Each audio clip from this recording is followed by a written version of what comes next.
food. Well, according to the report, a packet of cheese accounts for 1.1 kilograms of CO2, over 25% of your daily allowance. Red meat? Forget it. If you spent your entire 4 kg allowance on steak, you'd get around 8 ounces of meat. While meat and dairy products have the highest carbon footprints, 2 slices of bread would account for just 3%, while a can of Coke just 4%. So basically, diabetes is on the menu. But don't worry, Big Pharma will have you covered, because medications and healthcare products will not be factored into your daily carbon limit. But here's where things get terrifying. They're not just suggesting it, they're testing it. Food manufacturers are already slapping carbon labels on their products. And let's not forget the food supply chain either. These policies directly threaten local farmers and producers as red meat gets penalized heavily, while synthetic lab-grown meat is being propped up as a solution. The fashion industry contributes approximately 10% of global carbon emissions, with much of the impact coming from production and transportation, which is now your problem. A single cotton t-shirt will cost you 2.1 kilograms of CO2. Synthetics will cost you much more, and if you like leather, just buy it now. But you can save those carbon credits by purchasing used clothes.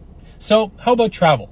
The average person burns through 2.3 kg per day going about their daily lives. However, if you ever see yourself going on vacation again, you're going to want to start biking or walking to work, because a typical round trip via airplane from London to New York emits approximately 1,600 kilograms of CO2 per person, equating to 80 days of your total carbon allowance under the PCA guidelines. Heating accounts for a significant share of household emissions, especially in colder climates, with the average household burning through 6 kg of CO2 per day. The recommended solution? Be cold. or fork over a bunch of money to install renewable energy sources in your home. There's also an allowance for leisure and entertainment. Streaming services, gaming, or internet usage at home or on your phone relies on data centers powered by electricity. So, that will cost you. Going to a concert or a ball game? Well, that involves travel, lighting, and heating or cooling. Boom, pay the toll. You like gardening, DIY projects, or recreational sports? Those all involve resource consumption, and there's no free lunch in the credit carbon world. Now, you might be thinking, surely this is just a trial.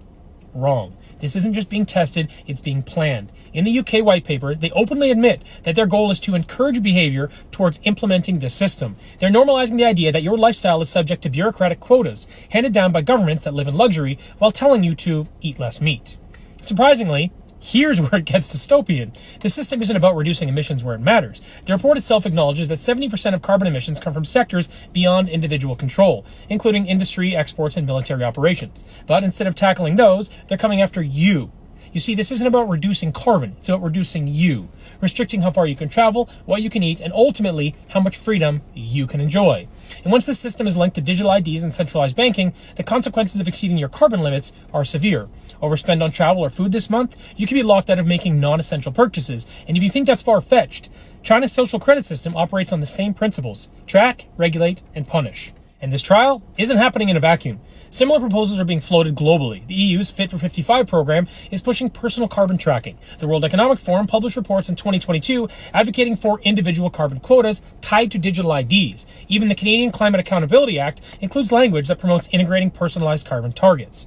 As for the typical political hypocrisy, the same elites pushing this nonsense aren't giving up their private jets or lavish lifestyles. In 2022 alone, 1,040 private jets landed in Davos for the WEF summit, just so billionaires could lecture the rest of us about cutting emissions and personal carbon tracking. So here's the truth. Personal carbon allowances won't stop climate change. They will, however, stop you from living freely. They'll hollow out the middle class, decimate local agriculture, and concentrate power in the hands of the global elite. They're testing this in the UK, but trust me, it's headed here too. And many of us know that this is the cornerstone of left-wing politics. Whether we're talking carbon tax, green slush funds, mandating electric vehicles, or net zero, it is their hill to die on. And as far as I can see, it has very little to do with the climate and everything to do with control.